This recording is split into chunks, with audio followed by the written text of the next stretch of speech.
आज मकर संक्रांति है। संक्रांति का अर्थ होता है एक स्थान से दूसरे स्थान पर जाना। आज सूर्य धनु राशि से मकर राशि में प्रवेश करते हैं, यानी संक्रांति का एक अर्थ बदलाव करना, परिवर्तन करना भी होता है। ऐसा ही एक बदलाव, ऐसी ही एक संक्रांति आज राजनीति में देखने को मिली। आज से 5 साल पहले जिस कांग्रेस ने जल्लीकट्टू की परंपरा को गलत बताया था और कहा था कि वो इस पर पाबंदी का समर्थन करती है, उसी कांग्रेस के विचार आज बदल गए। तमिलनाडु की जिस परंपरा को कांग्रेस ने 5 साल पहले क्रूर बताया था, आज उसके बारे में राहुल गांधी ने अपनी राय बदल दी और कहा कि जल्लीकट्टू का खेल बेहद सुरक्षित है। आखिर कांग्रेस के विचारों में यह सियासी संक्रांति कैसे आई, देखें रिपोर्ट। सबसे पहले आप ये समझिए कि आज विवाद कैसे शुरू हुआ। राहुल गांधी ने तमिल में एक ट्वीट किया जिसका मतलब है आप सभी लोगों को पोंगल की शुभकामनाएं। आज मैं आप लोगों के साथ पोंगल का त्यौहार मनाने तमिलनाडु आ रहा हूं। मैं मदुरई में जल्लीकट्टू त्यौहार में भाग लूंगा। रही सही कसर उन्होंने मदुरई पहुंचकर पूरी कर दी। I am happy to see that Jallikattu is being organized in a systematic and safe way, so that both the bulls and the youngsters are safe and everybody is taken care of. अब आप सोच रहे होंगे कि इसमें भला आपत्ति वाली बात क्या है। आपत्ति की बात यह है कि राहुल गांधी और उनकी पार्टी ने अपनी सुविधा के हिसाब से यू टर्न ले लिया।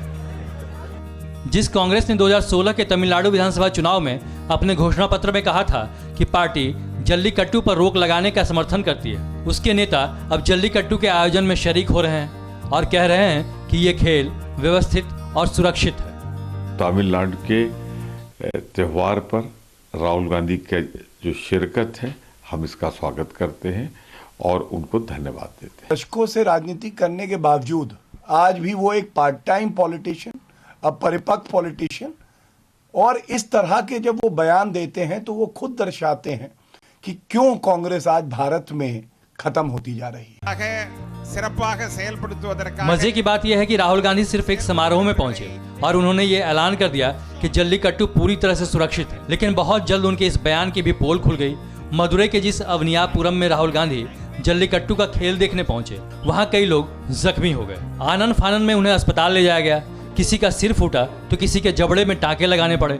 तो क्या राहुल गांधी अब भी बोलेंगे जल्लीकट्टू सुरक्षित है?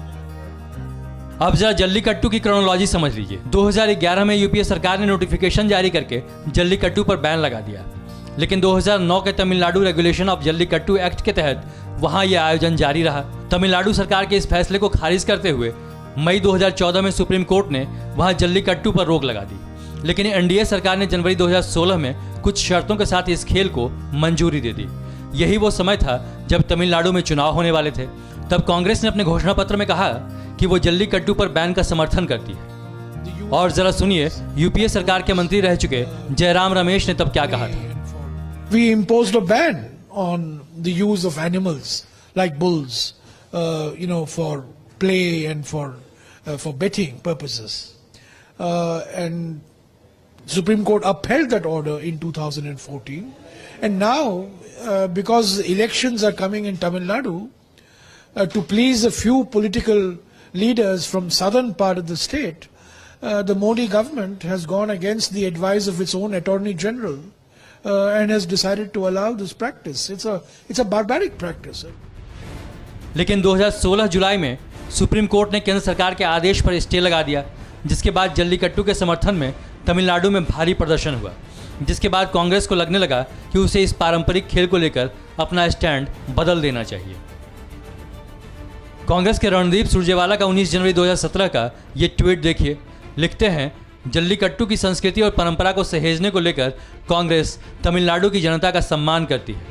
हालांकि रणदीप सुरजेवाला ने सुरक्षा संबंधी सावधानी का भी उल्लेख किया, लेकिन ये कहना नहीं भूले कि लोगों को अपने गौरव और संस्कृति को बनाए रखने का अधिकार है। जल्लीकट्टू पर कांग्रेस कैसे नरम पड़ी, इसका एक और उदाहरण देखिए।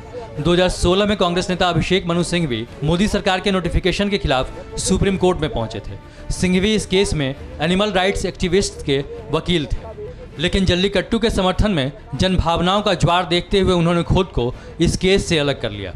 जाहिर है उन्होंने वही किया जो उन्हें पार्टी के हित में करना चाहिए था। अब फिर एक बार तमिलनाडु में चुनाव होने वाले हैं। ऐसे में समझा जा सकता है कि राहुल गांधी को जल्लीकट्टू क्यों प्यारा लगने लगा है और उन्हें क्यों तमिलनाडु की संस्कृति की चिंता होने लगी। I have come here to give a message to those people who think that they can run roughshod over the Tamil people, who think they can push aside Tamil language and Tamil culture.